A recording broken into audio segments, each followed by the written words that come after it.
herzlich willkommen zu einem neuen Video von uns. Wir sind Anna und Anna und heute wollten wir euch K-Drum vorstellen, die im Dezember rauskommen. Hurra! Das sind alles K-Drum, die auf Netflix verfügbar sein werden und die fangen auch alle demnächst schon an. Also würde ich sagen, beginnen wir direkt schnell. Und die erste Drama, worum es geht, ist Sweet Home. Ja, Season 1. Es ist eigentlich ein Thriller, ein Horror, das, was wir mit Anna eigentlich hassen und nie anschauen werden. Leider. Aber für die, die das mögen, bitteschön, ihr habt eine super Story. Es geht um Cha Hyun-soo, der seine ganze Familie verloren hat. Die sind alle gestorben. Und er zieht in ein neues Appartement an und zieht in ein neues Appartement ein. Und da wird er aber erfahren, dass es nicht so ein normales Appartement ist, sondern da lebt oder eine mysterious creature, sowas wie ein Monster, der nutzt die Fears. Die Ängste? Der nutzt die Ängste von anderen Leuten, um die zu erschrecken. Irgendwie habe ich es so verstanden. Ja. Also, wenn ihr Horror-Movies habt, dann viel Spaß damit und schreibt vielleicht auch in die Reaktion, ob ihr das gemocht habt oder nicht, Genau. weil wir werden das nicht anschauen. Und der Release-Date der ersten Episode wird, wir sind der 8. heute, am 18. Dezember rauskommen. Das nächste Drama heißt Run On. Ist wieder ein romantisches Drama, also Das kein gefällt mir Horror, sogar mit Sportbezug. Und zwar, ich muss leider immer die Namen nachlesen, weil die so schwierig sind, sich die zu merken auf Koreanisch. Also da geht es eigentlich um sehr viele Personen in diesem Drama. Ich werde jetzt aber nur die zwei Main Stories erwähnen, weil das einfach sonst zu viel Spoiler ist wahrscheinlich. Deshalb ja, beziehe ich mich nur darauf. Es geht einmal um eine Liebesgeschichte zwischen Ki Son-yeon und Oh Mi-jo. Oh. Sorry, ich kann es nie richtig aussprechen. So, und zwar ist dieser Ki Son-yeon war mal ein sehr, sehr berühmter Sprinter für das Nationalteam in Korea. Es gab dann so einen Vorfall und da war nicht ganz sicher, wie das so ausgeht. Er hat sich dann aber dadurch gezwungen gefühlt, das an den Nagel zu hängen, seine Karriere. Und ja, das ist so seine Back-Information. Dann geht es ja um Oh Mi-jo und die schreibt Untertitel für Filme. Und auf ihrer Arbeit wird dann ganz am Ende, da kommt ja immer so ein Abspann mit den Beteiligten im Film und da sieht die eben den Namen dieses Sprinters. Die trifft den dann irgendwann im realen Leben und hat dann das Gefühl, dass das sowas wie Schicksal war, den zu treffen, weil sie ja im Vorfeld seinen Namen gesehen hat. Ja, und dann entwickelt sich da sowas zwischen denen. Die zweite Main Story in diesem Drama,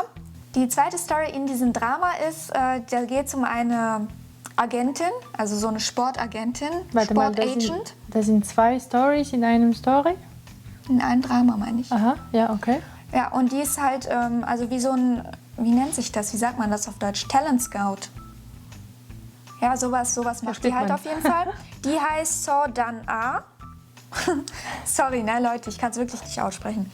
Und die ist halt weiblich, das ist eine Frau und sie ist das einzige Kind dieses Geschäftsführers dieser Agency, also dieser Firma. Und normalerweise wird da sowas nur an Männer vererbt und sie versucht jetzt da irgendwie für ihre Rechte einzustehen, dass sie ja auch, also dass sie das Kind ist von diesem Firmeninhaber und dass sie gerne diese Firma übernehmen möchte.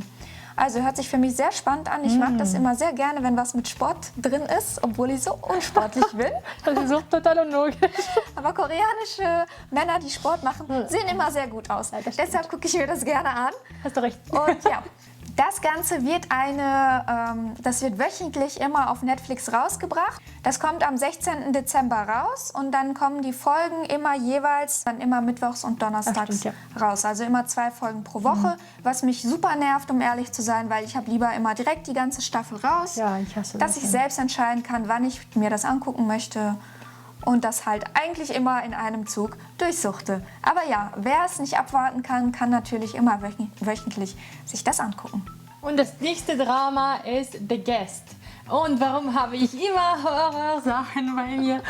Also, diese Drama, das ist ein Horror, ein Thriller und das ist schon am 1. Dezember rausgekommen. Also schaut das bitte an, wenn ihr das macht. Wenn ihr so dieses Genre mögt. Ja, genau. Ja, in dieser Drama geht es, die Name, warte mal. Warum habt ihr so schwere Namen, liebe Koreaner? Aber schön finde ich. Yoon Hwa Pyong. Es geht um Yoon Hwa Pyong. Das ist eine, wenn ich das gut verstanden habe, wieder ein Psycho-Kind, der geboren ist in einer Familie, die in eine Schamanenfamilie. Also der hat, sagt man auch, ja. Also der hat so psychische Störungen, das Kind. Genau. Und der erfährt über einen Dämon, der Son heißt. Dieser Dämon und dieser Son-Dämon, der kann in Leuten eindringen, die nicht so stark sind. Also weak-minded kann man auf Englisch sagen. Und dieser Dämon, wenn er zu diesen Leuten kommt, dann werden die auf jeden Fall am Ende tot. Also wenn der da in diese Person eingedrungen ist und der die irgendwann aus welchen Gründen auch immer verlässt, dann sterben diese Personen. Genau, danke. Und dieser Yoon Hwa Pyong trifft irgendwann eine andere katholische Junge. Und die Familie von den Yoon Hwa Pyong und diese andere Choi Young wurden alle getötet von den Dämonen. 20 Jahre später aber erscheint dieser Dämon wieder und diese beiden Jungen dann versuchen, diesen Dämon zu fangen und zu töten, zu beseitigen. Zu beseitigen. Du hast alle Synonyme rausgebracht. Ich bin immer wie so eine Synonymmaschine, die daneben sitzt. Ja. Also, wenn ihr Spaß macht wieder, Horror-Movie, bitteschön. Ich finde, es hört sich gar nicht so Horror an. Also es gibt ja viele so koreanische Dramen, wo halt so Schamanen und sowas drin vorkommen. Und es ist total oft mit diesen Dämonen, die dann so ausgetrieben werden, mit irgendwelchen Räucherstäbchen und so. Ich mag solche Dramen, wo die Komödie und diese Horror haben. Das macht Spaß, weil ja, es ist nicht zu viel für mich. Aber das hier jetzt, es ist nicht für mich. Aber falls ihr Spaß an sowas habt, wie gesagt, das ist schon verfügbar auf Netflix, könnt ihr euch das anschauen. Das nächste Drama, was im Dezember rauskommt, heißt 100 Days My Prince, ist ein historisches Drama, was ich liebe. Ich liebe wirklich historische Dramen. Ich weiß nicht, wie es bei dir aussieht. Ja, ich liebe es auch. Ich liebe diese ganze Joseon-Dynastie, einfach mega. Und ja, da geht es eben darum, es geht um Lee Yul. Lee Yul. Lee Yul. Der ist eben der Prinz von Joseon zu dieser Zeit. Joseon, sage ich das überhaupt richtig? Ja. Und der wird von seiner ganzen, wie nennt sich das, von seinem, also da, wo der wohnt, die ganzen Leute, die da sind, Bürger. Ja, der wird auf jeden Fall immer als sehr kaltherzig und sehr distanziert und so wahrgenommen, obwohl der eigentlich ein total lieber Mensch ist.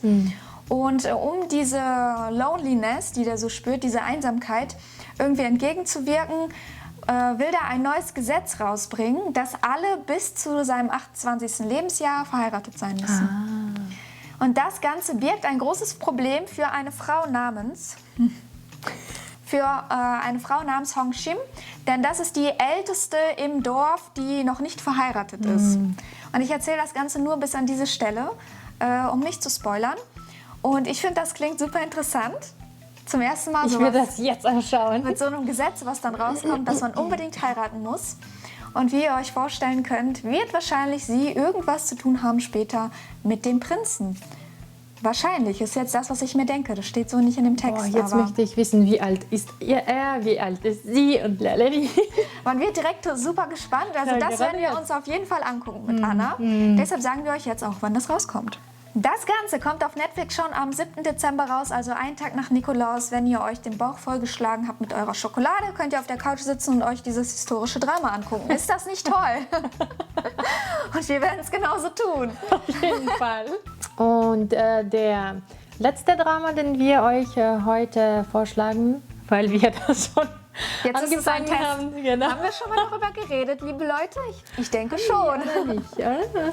Es geht um Start-up und der Drama ist eigentlich nicht im Dezember rausgekommen, sondern schon im Oktober. Ja. Und die haben den auch einfach schon mit Anna angefangen. Ja. Es ist toll, durchgeguckt für Anna. Ich bin immer noch anschauen. Es ist eigentlich... Warum kommt das in dem Video nochmal vor? Weil jetzt nämlich die letzten Folgen im Dezember rauskommen. Also diese Serie wird jetzt erst sozusagen zum Abschluss kommen im Dezember. Und damit ihr das nicht vergesst, weil wir das so toll fanden, erwähnen wir es nochmal. In dem Drama geht es um Sor Dalmi. Das ist, es fängt an, dass sie halt ein junges Mädchen ist. Und die kommt aus so schwierigen Familienverhältnissen, weil sich ihre Eltern trennen möchten. Und sie wächst dann halt bei ihrer Großmutter. Also ihre Großmutter hilft ihr, sie aufzuziehen. Sie lebt aber bei ihrem Vater. Und der Vater hat halt immer wieder so Geschäftsideen gehabt, die dann nach hinten losgegangen sind und so. Und sie hat das halt alles miterlebt. Das hat ihr aber trotzdem nicht die Motivation geraubt, um selbst ein Business aufzumachen. Um ihre Geschäftsidee aber umsetzen zu können, müsst ihr eine sehr große Summe an Geld verdienen. Ich glaube $90.000. Ja. Und irgendwie muss sie halt so Partner finden, die ihr dabei helfen und so weiter und so fort. Ja, das Schöne an dieser Geschichte ist eigentlich die Romanze, die da drin vorkommt. Deswegen schauen wir es an. Genau. Und da, wie soll man das am besten erklären? Da war halt ein Junge, der auch immer sehr viele Geschäftsideen hatte. Und der unter irgendwelchen Umständen landet der halt bei der Großmutter von Dalmi. Er war jung damals. Der war jung, genau. Der war so, ich weiß nicht, 14, 15 um den Dreh, würde ich sagen. Er kommt aus einem Orphanage, auch von. Was heißt das? Kinderheim? Ja. Der hat halt keine Eltern, der kommt aus dem Kinderheim und durch irgendwelche Umstände landet der dann letztlich bei dieser Großmutter von Dalmi. Und die gibt dem halt Unterschlupf und verlangt dafür nichts. Das Einzige, was sie halt gerne möchte, ist, dass der Dalmi irgendwie aufheitert. Der weigert sich aber, die persönlich kennenzulernen. Deshalb sagt sie halt, könntest du ihr dann Briefe schreiben. Der lässt sich dann darauf ein, benutzt aber einen falschen Namen dafür. Also nicht seinen eigenen. Der hat einfach eine Zeitung gesehen und dort hat er einen Namen gesehen und hat den dann einfach verwendet. Ja, die beiden haben sich persönlich aber nie getroffen. Irgendwann wird dann Dalmi erwachsen natürlich, hatte eben diese Businesspläne und so weiter und so fort und geht da durch eine schwierige Zeit, erinnert sich dann an ihren Brieffreund und denkt sich so, Mensch, wäre das schön, den mal kennenzulernen. Das Ganze führt dann natürlich zu riesigen Problemen, weil der einen falschen Namen verwendet hat und so weiter und so fort.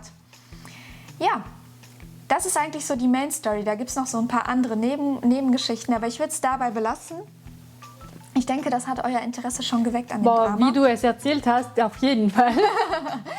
Und ja, schaut euch das an. Wir lieben das einfach, dieses Drama. Ich finde es super schön. Cool, ja. Anna hat Rotz und Wasser geflammt dabei. Boah, mit dem ersten Episode, keine Ahnung, ob das an mir liegt oder ob das wirklich so traurig und schön war.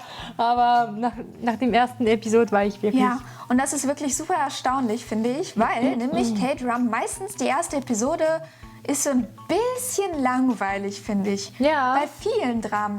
Die nehmen das so einfach als Einstieg, wo dann super viel Background erzählt wird, der eigentlich am Ende egal ist, so gefühlt. Aber hier richtig so bam, von Anfang an ist es super interessant. Paff, paff, paff, von allen Seiten und ihr sitzt da nur so, ich kann nicht mehr. Too much emotions. Ja, es war wirklich viel. Ja, ihr seht, wir sind begeistert einfach davon. Schaut euch das an, das letzte kam zum Schluss. Ich werde sagen, wir haben den Dezember genug zu tun mit K-Drum. Auch wenn wir die Horror-Dramen weglassen, haben wir noch genug zu tun. Und ich hoffe, irgendetwas davon wird euch auch gefallen. Bitte schreibt uns in die Kommentare, falls ihr etwas davon angeschaut habt und wie ihr das fandet. Dann können wir uns so ein bisschen immer austauschen darüber. Danke. Und ja, danke, dass ihr das Video angeschaut habt. Falls euch das gefallen hat, gebt uns ein Like, abonniert unseren Kanal, folgt uns auf Instagram. Und das war's. Bis zum nächsten Mal. Bis zum nächsten Mal. Tschüss. Bye.